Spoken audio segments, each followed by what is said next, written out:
Мы должны больше проповедовать Евангелие до края земли, потому что сейчас на земле идет крах, на земля рушится, и идет большой апокалипсис на земле. Войны повреждают наши земли. Всякие ракеты, всякие налеты на землю. Если повредится та система, там, где все зарыто, в том месте, где раньше был очень большой взрыв, вырастали большие помидоры, огурцы.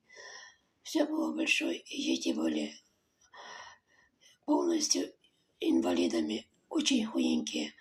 Но чтобы этого не было, мы должны погружаться в Слово Божие, проповедовать, чтобы закончилась война, и чтобы эти апокалипсы ушел из нашей земли. Аминь.